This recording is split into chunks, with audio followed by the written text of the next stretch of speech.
It's time for Rabbi Minkowicz's weekly Torah lesson. Here with his spiritual perspective and insight, Rabbi Minkowicz.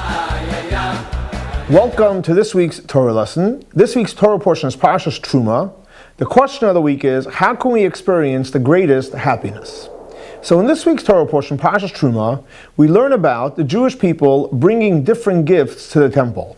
And the Torah begins and says, this is what you should bring: Zahav, Kesef, and Achoshes, gold, silver, and copper. So the Rebbe asks a simple question. Normally, when you bring things, and when you list things that people bring, you list first the things that have the least value, then more value, and then the greatest value. As we see that even in the order of the items that were brought to the temple, it lists first things which were less available, that were more available. That means it was less value, and then things which were the least available, the special stones, and that had the greatest value. So why over here, when it came to gold, silver, and copper, did it mention the gold first? So the Rebbe explains a fascinating idea, and he says as follows: when it came to building of the Mishkan, God wanted everyone to participate. Men, women, children, everybody. And the question is asked, we know that the Mishkan was a place God was going to dwell in.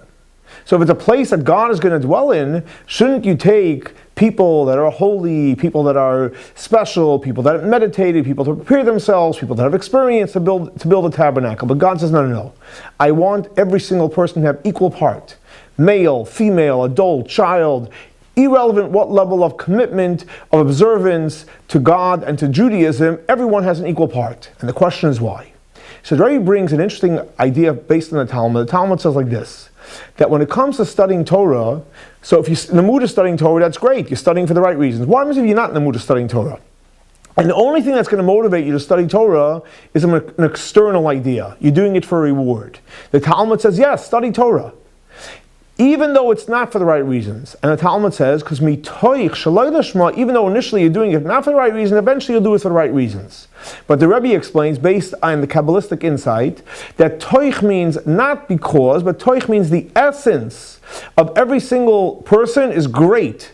The essence of every single person is wonderful, and therefore, even though it looks like you're not studying for the right reasons, but since our essence is great, therefore we should study because our essence really wants to study Torah. And that's why the Rebbe explains everybody partook in the building of the tabernacle, because even though maybe externally this one's this level, that one's that level, but the essence were all one. How did God underscore that, and how did God point it out to us? By telling us the first thing that was brought was gold. Not because gold is more or less precious. God was referring to the Jew, that every Jew is on the level of gold. And we know gold in Hebrew is zahav, and zahav means, it has an abbreviation of zeh hanosim bari. This is what a healthy person brings, and God believes that every single person, no matter on what level of observance or commitment it seems that you have, God believes that we are healthy and we are holy and we all have first place in the temple equally. So the answer to the question, how can we experience great happiness? Just think about the way God thinks of us. God thinks that we're all healthy, God thinks that we're happy, and God thinks that we're all special, and that will give us the greatest happiness.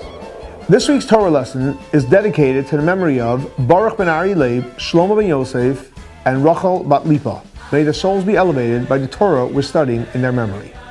Thanks so much for joining us for our weekly Torah lesson. For more information on Chabad, please see our website.